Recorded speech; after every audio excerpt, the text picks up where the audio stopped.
Trabajamos todos los días para proteger lo que más te importa. Son las 6:30, las 5:30 en Canarias. España incrementa sus esfuerzos en la lucha contra el terrorismo. Porque la normalidad no está garantizada. La concienciación en ciberseguridad. En un mundo cada vez más complejo, se multiplican las amenazas a nuestra seguridad, a nuestra forma de relacionarnos.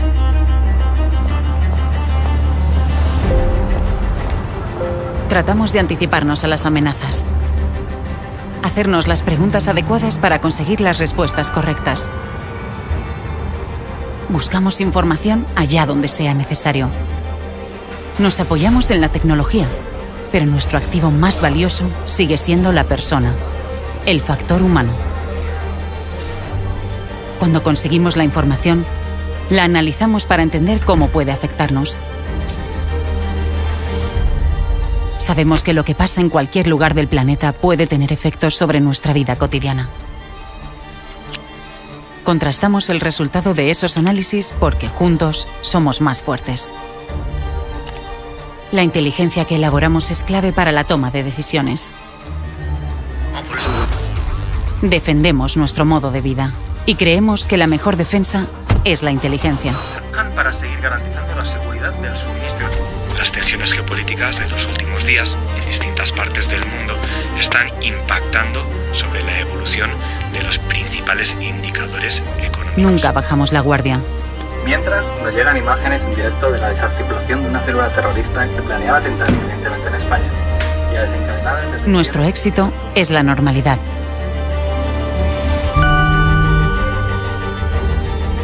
Por eso, trabajamos discretamente para proteger el futuro. Para que nuestro país sea cada día un poco mejor.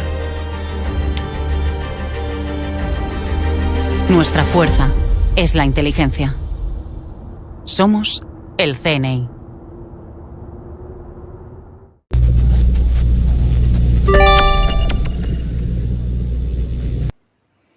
Hola, bienvenidos a mi programa de mi canal Sector 9 de Televisión de YouTube, que trata sobre espionaje y servicios secretos, enfocado siempre hacia la cultura de los servicios de inteligencia, la geopolítica y el espionaje.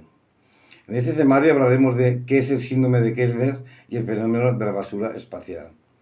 El síndrome de Kessler es un escenario teórico que describe un fenómeno de avalancha en el espacio, donde la densidad de basura espacial en la órbita baja terrestre se vuelve crítica, provocando una serie de colisiones entre objetos que generan aún más desechos.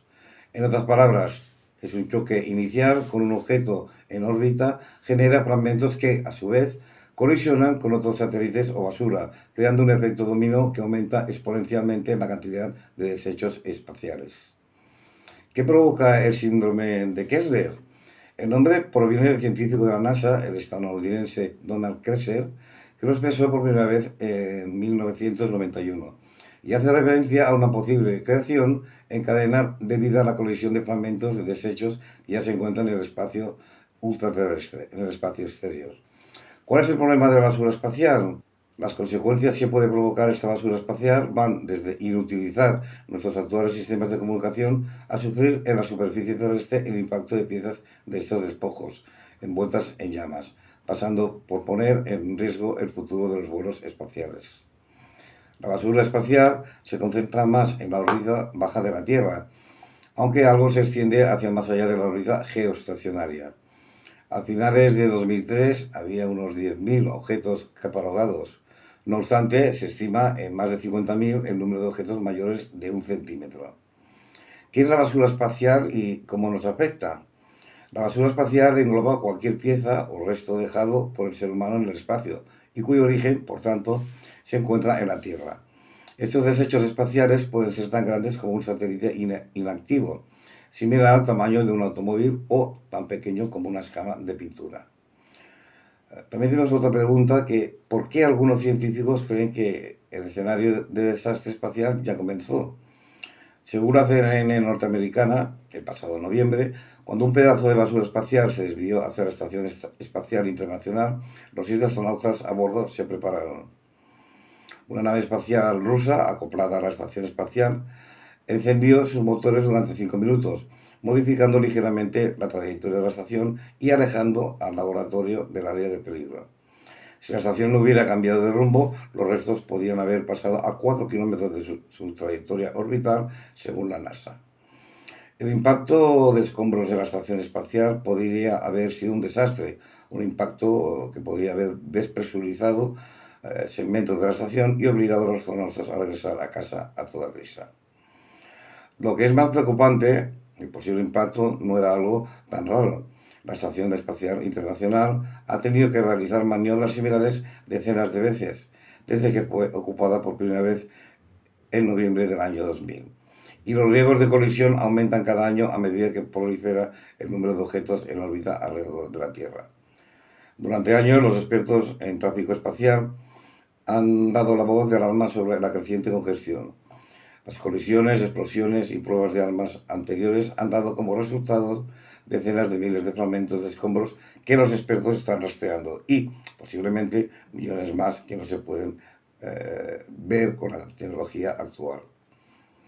Y aunque los riesgos para los astronautas pueden ser una preocupación principal, la congestión en órbita también es peligrosa para los satélites y las tecnologías espaciales que impulsan nuestra vida cotidiana, incluidas las herramientas GPS, así como algunos servicios de banda ancha, internet de alta velocidad y televisión.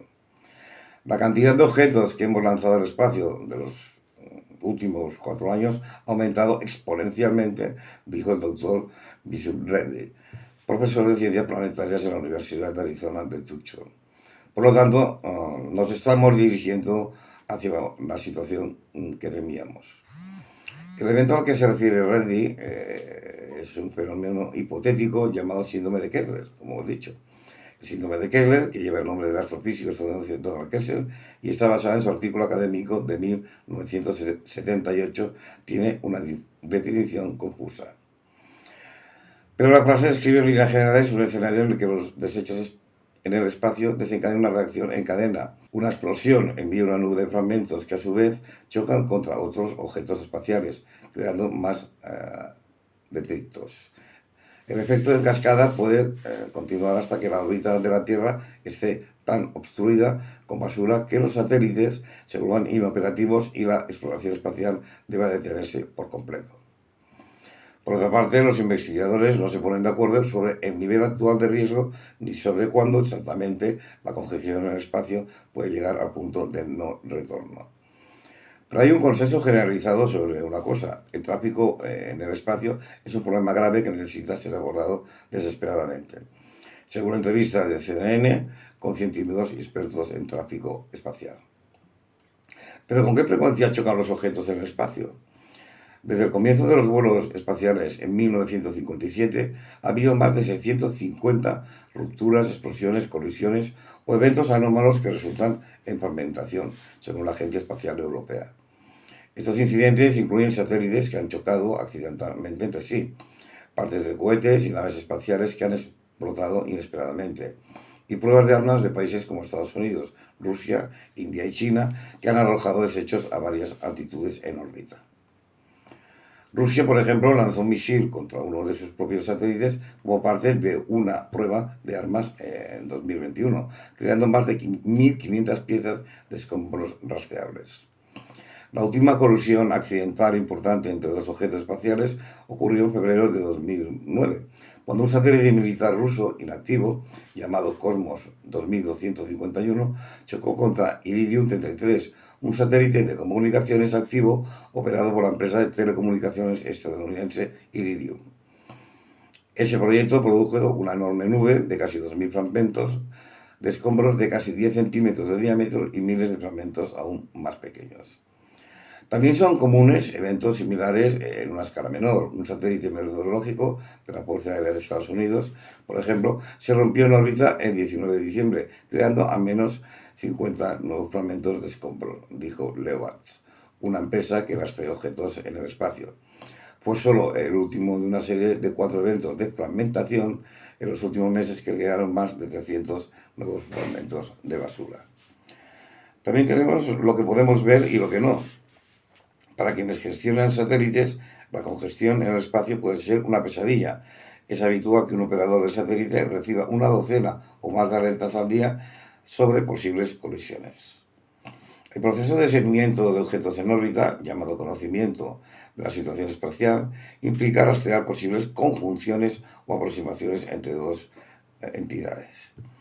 En un incidente ocurrido este año, por ejemplo, un satélite meteorológico de la NASA estuvo a menos de 20 metros de colisionar con un cohete ruso por el servicio, según Leopard. Pero los riesgos pueden ser incluso mayores que lo que el conocimiento de la situación espacial puede predecir. En la mayoría de los casos, un objeto debe ser más grande que una pelota de tenis para poder ser rastreado. El resto de los objetos son demasiado pequeños para reflejar la luz o se encuentran en zonas distantes de la órbita que son difíciles de observar directamente. Incluso con los mejores sensores actuales hay límites a lo que se puede ver o rastrear de manera confiable, y los desechos espaciales más pequeños a menudo son imposibles de rastrear, dijo Bob Hall, el director de proyectos espaciales de Cosmopop Corporation, una empresa de software de tráfico espacial.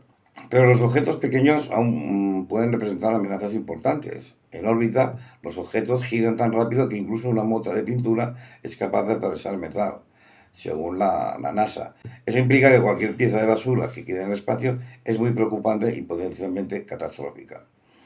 Un hoyo en la ventana del transbordador espacial Challenger fue el resultado del impacto de un residuo orbital causado por una ácida de pintura durante la misión ST-7 en 1983. También tenemos el concepto de mayor altitud, mayor riesgo.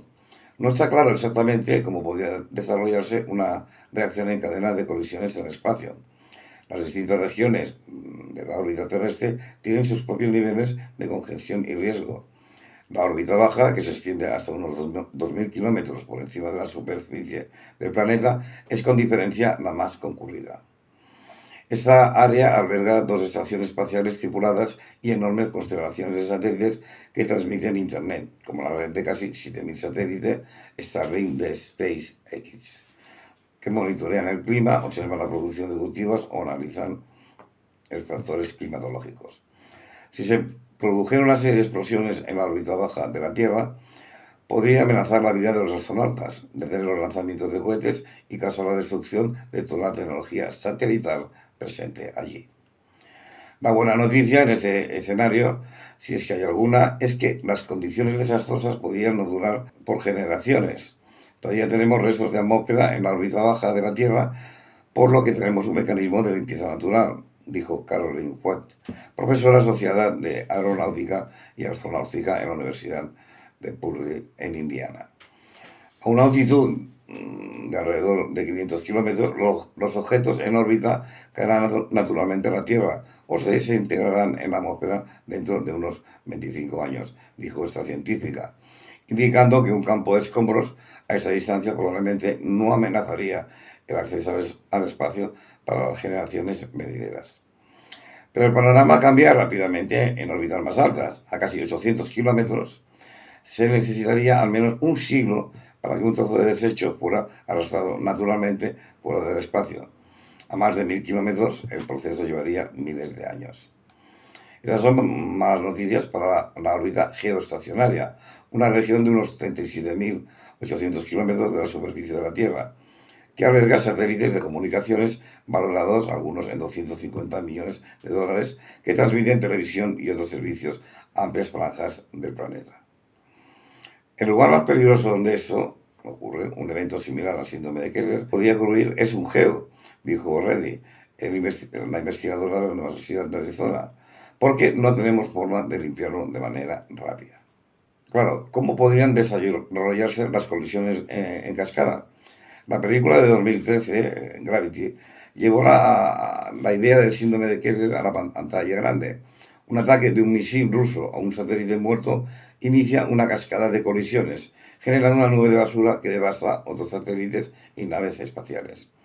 Pero aunque el drama de esta película llamada Gravity se desarrolló durante 1 hora y media, un escenario del síndrome de Kessler en la vida real probablemente tardaría años o décadas en desarrollarse, dijeron los expertos. Y desde el estreno de la película, hace más de una década, la congestión en órbita ha aumentado rápidamente. Las Fuerzas Armadas estadounidenses estaban rastreando alrededor de 23.000 objetos en aquel entonces, en comparación con los casi 50.000 objetos de hoy. Aunque se están realizando esfuerzos por calcular dónde, cuándo y cómo podría iniciarse un efecto dominó, es una tarea imposible, dijo Bourdieu. Cuando hacemos predicciones sobre el futuro, tenemos que hacer suposiciones, dijo Freud. Todos los modelos son erróneos, pero algunos son útiles. Los modelos son inexactos porque ni siquiera a los expertos tienen una imagen exacta de dónde se encuentran los objetos en órbita. Los objetos más pequeños, de unos 10 centímetros, son prácticamente invisibles. Además, el clima espacial puede cambiar las trayectorias orbitales, por lo que es difícil predecir exactamente cómo y hacia dónde se desplazan los desechos, según el doctor Thomas Berger, director del Centro de Tecnología, Investigación y Educación sobre el Clima Espacial de la Universidad de Colorado. Berger habló sobre el tema el 11 de diciembre en la reunión anual de la Unión Geofísica Estadounidense en Washington. El tamaño y la forma de los desechos espaciales también son un misterio. Por lo tanto, para modelar un único objeto del síndrome de Kessler, los analistas tendrían que adivinar exactamente cómo se desintegraría un satélite, qué aspecto tendría cada pieza de estos desechos, a dónde viajaría y con qué otro objeto podría chocar a continuación. Lo que me mantiene despierto, dijo Dan Orge, director del Centro de Estándares Espaciales de Innovación de Compost Corporation, es que los datos no son lo suficientemente precisos como para permitir que uno realmente evite aquello que cree que está evitando. Pero por otra parte, ¿ya ha comenzado el síndrome de Kessler? Dado que el síndrome de Kessler no es un fenómeno instantáneo, los científicos están debatiendo si el fenómeno podría estar ya en marcha. El experimento mental de Kessler pide a los investigadores que consideren si, incluso, cesarán todos los lanzamientos de cohetes. Por las colisiones en el espacio seguirán aumentando el número de objetos en órbita. Y no está claro si se ha llegado a este punto. Los investigadores entrevistados en su momento ofrecieron diferentes perspectivas sobre si los acontecimientos indicativos del síndrome de Kessler ya habían comenzado. Espero que este programa os ayude a entender mejor el mundo del espionaje, la geopolítica y los servicios secretos. Y sobre todo, si lo deseáis, suscribiros a mi canal YouTube. Vuestro para siempre, Sergio Parrás, experto en servicios de inteligencia y geopolítica. Gracias.